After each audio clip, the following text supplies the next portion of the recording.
Good to see everybody today. Like I said, my co-host Brian Curtis is on his way, but I have some pretty exciting calls that I want to listen to today. What they are is there are a couple of calls that are really tough, honestly, and this is why I definitely want Brian here so that we can go back and forth on these, because in listening to these calls, man, these are not easy situations to deal with. So we're going to play these things and we'll review them, but sometimes you just run into a situation where you hit a dead end with somebody. And it's one of the things that's so important about actually listening to these calls is that in the moment, typically what we're going to hear is probably impossible for these agents or ISAs to have come up with something different, frankly, because they're just such an abrupt rejection in a difficult scenario, the two different ones that we have.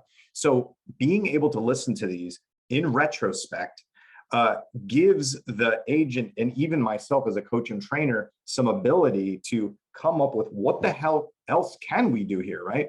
What could we have said here, or what sort of line can we take, or what kind of training, honestly, do we need to put in place to give us a better opportunity that if we can't convert this now, that we can at least cause it to be some kind of nurture or someone that we might be able to do something with in the future. So I'm going to start playing these. We have a bunch of people observing the cash call webinar right now. Look at that. There's Brian. I stalled for just enough time for Brian Curtis to be able to make it in here. What's up, Brian? Were you having trouble finding your YLOPO shirt? Is that what was going on?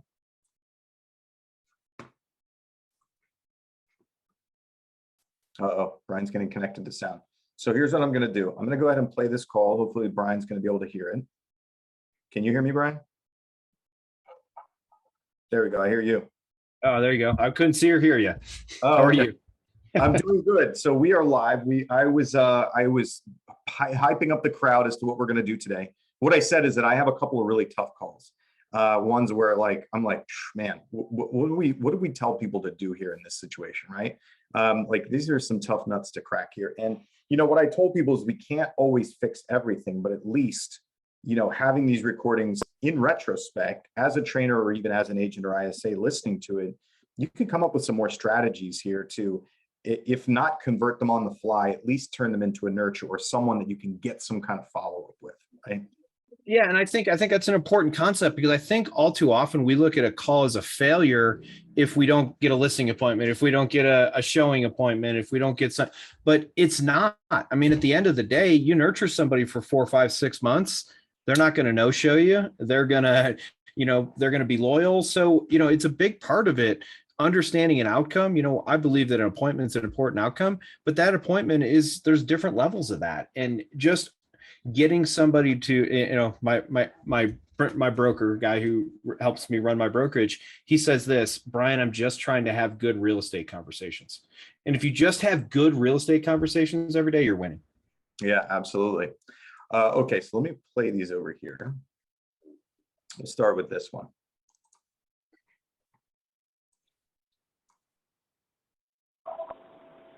Dave Richardson. Hey, Dave. This is Sarah. How are you? Good. Good. Hey, we talked a couple months ago. It wasn't exactly a good time then, but I know you were thinking about selling your current house, buying something a little bit smaller, maybe even a winter home in Florida. So just wanted to see if that's still the plan and where you're at with that. Well, I'd love to sell it, but the wife didn't want to, so that's the current plan. How's that sound? I just heard where to go with this, and I'll bring it up after we hear how the call goes because it's a short one. Okay, perfect. Well, that sounds pretty standard. What are her hesitations with selling? Now, I don't think the delivery was super good, but that was a great question, right? Got to go someplace, right? Someplace. I think she could clean up the delivery to make it less antagonistic, or not antagonistic, but less intrusive, right? Like if she could deliver it in maybe a sweeter message, oh yeah, I totally get that. So what has the wife feeling like she doesn't want to make the move? Or what has the wife feeling like she doesn't want to sell now? So, and here's a good phrase to use that will help soften that sometimes. Out of curiosity. I love that phrase. As a matter of fact, I probably use it too much. So be careful you don't use it 7 times in one conversation. I've listened to some of my recordings and I do. But hey, Dale, out of curiosity, what's keeping your wife from wanting to sell? And that out of curiosity softens it by default because I'm just curious. I'm a curious person. I'm interested. I want to know more about you versus why the hell doesn't she want to sell? Right, which is almost what that sounds like. Right? Almost. So we'll play it again. You guys notice, everybody listening, that Brian and I both delivered it softer, but listen to how she delivers. It's a great question, but the delivery is a little off-putting. Well, that sounds pretty standard. What are her hesitations with selling? What are her hesitations with selling? Man, that sounds like, please step this way for your proctology exam. Nobody's in that course of events, right? Well, and it feels nosy versus curious. And I know that's a very minor thing. No, why the hell doesn't she want to sell? That's a huge point to make, right? Because we are salespeople, and nobody wants to talk to a salesperson until they're ready to talk to a salesperson, because all we do is try to change their mind and convince them of something they don't want. And that delivery sounds exactly like somebody who wants to change my mind and convince me of something I don't want. Absolutely. I agree. She loves the home. She doesn't want to get out of it. Gotcha. Where is it, down in Greenwood? Is that where you guys are currently? Yeah. Gotcha. Okay. And so obviously you guys are kind of at odds about that. Is it something that she feels pretty passionate about? Yes. Now, that was a throwaway question. All you did was teed him up to feed you back the objection you restated for him. Well, and don't say things like you're at odds with your significant other. That just Right. sounds like we're about to, go like this and get divorced. Right. Words matter. Yeah. I feel like me or you would have been like, well, I like her better than you. So that's where we're at right now. Right. Don't throw a spouse under the bus. Most people are very, very, very defensive about their spouse. Right. I mean, and you should be. If you're not, check that. It's a different class. But Right. at the end of the day, like, you can talk bad about me, but you better not talk bad about my wife. We get defensive about that, and that's a good thing. Yep. Very. Gotcha. So I kind of Okay. just dropped it. And just went from there. So I'm not ready yet. So, but keep me in mind and give me a call back in a few months, and we'll see if anything changes. Definitely will. Would it be Okay. beneficial for me to speak with her, or is that? No. No, hell no. Not right now. Gotcha. Okay. Listen, you know what? First of all, we laugh, but the pair on this salesperson is impressive, right? I like it. She has tenacity. I can teach the rest of the stuff. I know you can't teach that, like, take the fork out of their mouth, right? Or take the sandwich out of their mouth and you eat it sort of, initiative. You can't teach that. We just have to help her understand that you're going to have to package it a little bit differently. Do you know what I mean? Yeah, absolutely. And, here's the thing. I actually would love to have this person work on my team. I don't know them. You're like, whoever you are, you're hired. You're hired. Because here's the thing that this person did right. We, part of the thing that we do on this call is correct or critique mistakes or things we do. But here's the reality. If she does every single call like this, she's still going to be stronger than most agents, because she is in there. No means ask again in another way to her. And I love that. And right. And no means I haven't asked you the right way. It's like kids. Like, I don't know if you ever read Selling for Dummies, but well, I have kids, so I know exactly where you're going with this. Yeah. So in Selling for Dummies, that's what they talk about. They talk about how kids are the best salespeople, and they're not the best salespeople because they have the best scripts, because they do have good tone. They do use emotions. They do that. But the other thing is, it's just pure tenacity. Like, Hey, Dad, can I go to my friend's house? No. Hey, Dad, my friend's having a bunch of people over. Can I go over? No. Hey, Dad, just like I said, no. But my kid always heard no means ask again another way. And so I love that type of tenacity. And you can tweak all the rest of the stuff. This person will still be more successful than the person who knows every script and every technique, but doesn't have the guts to ask the question. Yeah. My daughter, repeat every morning, asks for candy or cupcakes or cookies or anything, any form of sugar that is not on the breakfast menu, right? Every morning without fail, and still gets surprised every time the answer is no, but persists in asking, right? And so that's exactly what you're talking about. Absolutely. There's one thing I want to talk about in that call, Brian, actually. Please. I don't want to take up too much of the time, but there's one thing that got missed, and I heard it the second time through. I didn't hear it the first time through, which was she said you and your wife wanted to sell your home and buy a vacation home in Florida, right? Buy a second home in whatever it was in Florida. When he said, we don't want to sell this house, the entire conversation got stuck on selling that house and completely forgot about the concept of buying a vacation home in a nice area or being a snowbird or whatever it is, right? Right. And frankly, I didn't even hear it until the second time I listened through this call. So I just want to point that out. And I know that you frequently talk about active listening, and we talk about, paying attention to what the hell people are saying to you. And even as a coach and trainer, I missed it until the second time that I listened to the call. So clearly this agent missed that opportunity too, because she didn't hear it. And so that's just something I want to point out to everybody listening. And let's talk about what that opportunity is, because I think some people don't think about this enough. I don't have a license in Florida.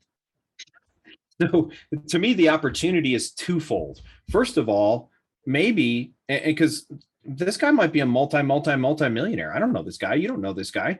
So who knows? We didn't, from the discovery that we do, he has 12 cents in his bank account, or he has $12 million. So maybe he's going to go buy a $3 million house in Florida and keep his current house. Right. Okay. So Yes. I'll take 25% referral on 3 million. Yeah, exactly. That's an opportunity, and you're solving a problem for them. I was just on a YLOPO thing. That's why I was a couple minutes late. I do apologize. But we talked about this in there. The people who make the most money in any business are not the people who open the door, show the house, list out, none of that stuff. They're the people who solve problems.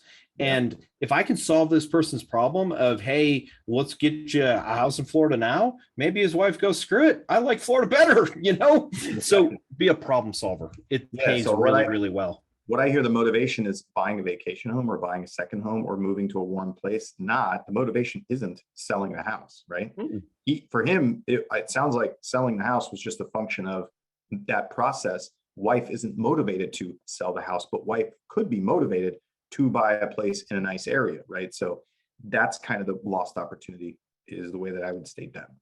I agree completely.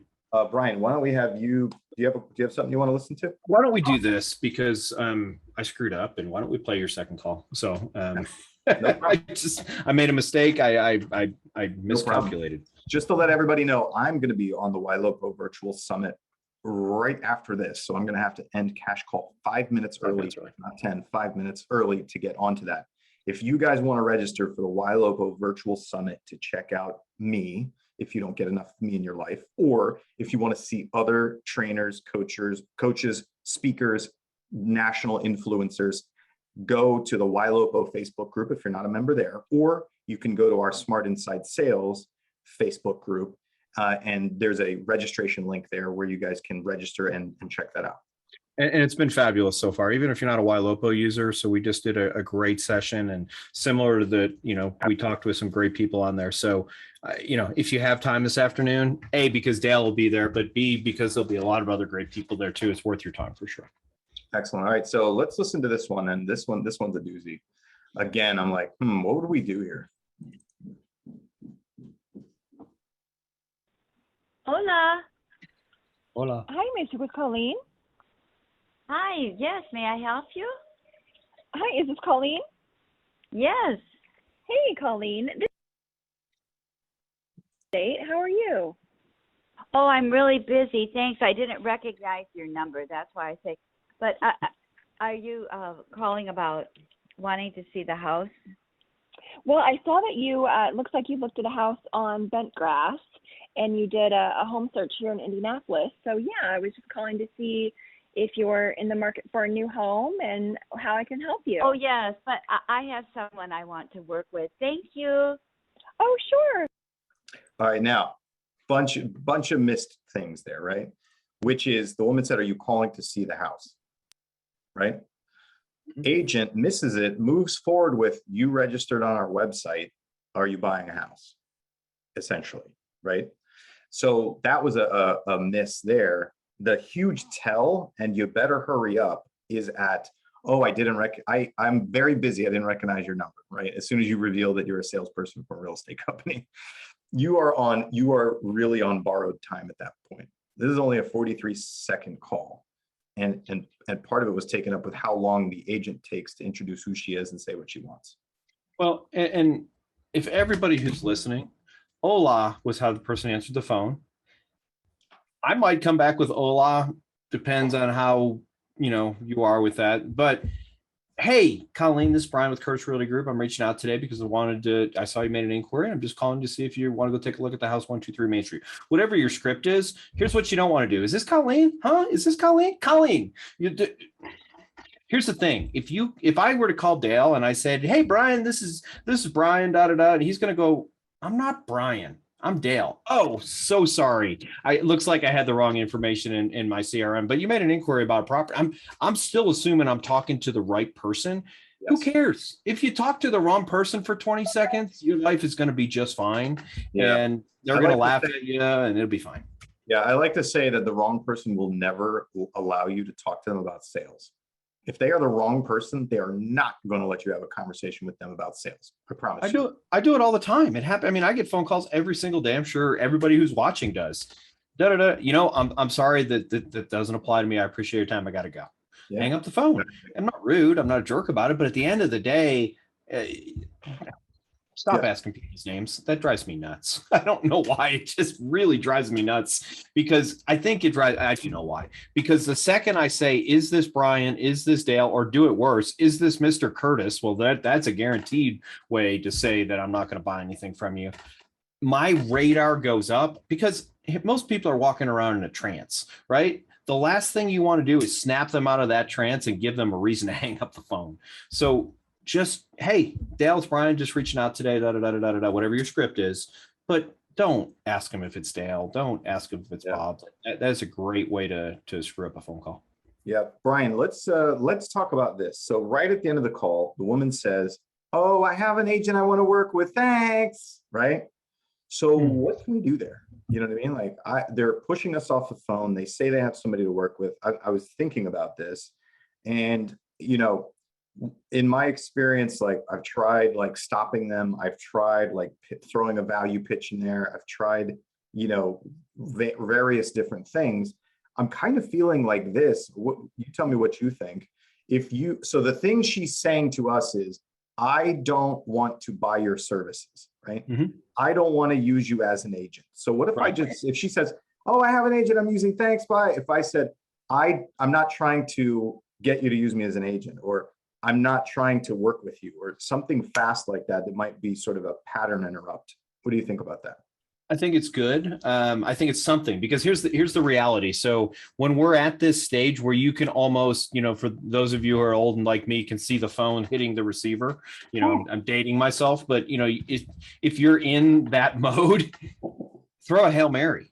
So pattern interrupts. And so you guys want a pattern interrupt. It's just simply something the other person is not expecting, which will break them out of the rhythm that they're in. And the rhythm they're in right now is hanging the phone up, right? Hey, we're about to hang the phone up. So I like that. I like value props though. To me, it's a Hail Mary. Hey, I completely understand that you're going to work with somebody else. With that in mind, if I could save you $2,000 in the purchase of your property, would you consider talking to me for 5 more minutes? Okay. No, I wouldn't. I might even cut it to if I can save you $2,000 on your purchase, right? Just because I know I might not get all the words in that you just gave. I think you can do that too. Yeah, but don't be afraid to throw a Hail Mary. It's 4th and 10. You're on the 50-yard line. There's 12 seconds left in the game. Do something. You can punt, but that guarantees you're going to lose. And most agents punt. They're like, oh, crap, this sucks. Hang up. And here's the reality, though. If you have 50 of those phone calls a year and you convert 2 of them and your average sales price is $300,000, you just made an extra $18,000. Yeah. And I'm just doing quick math. Yeah. I like to say you already have no. You can't screw up no. Just do it. Right. What are you going to do? Make them say no again? Stop or I'll say stop again. I mean, that's the way I used to make kid jokes about people parenting, like stop or I'll say stop again. Right. So Yeah, at the end of the day, you can't lose here. So anyway, I think I like to ask how many agents did they interview? Oh, that's a great question. Hey, out of curiosity, how many people did you interview before you pick that? I don't know in this scenario if you'd be able to get it in, but hey, try it. Samantha, good. I think that's a really good discovery question. Very good discovery question. In this scenario where the finger is going to the hang up button, I don't know if that's going to stop her from hanging up on you. She got hung up on. That was a hang up, right? That's what this woman wanted to disengage so that she could fend off any other conversation. Yeah. But thanks for submitting that. I have to now go. I have to get to the YLOPO thing and dispel some knowledge and some wisdom, everybody. All of you who joined us today, thanks for joining us. Thanks for sticking in there with us through a little bit of snafu-y stuff. But anyway, thanks for joining us for Cash Call. Brian Curtis, Dale Archdeacon. We'll see all you guys next week. Thanks, everybody. Have fun, Dale. I'll check you out. Thank you, sir.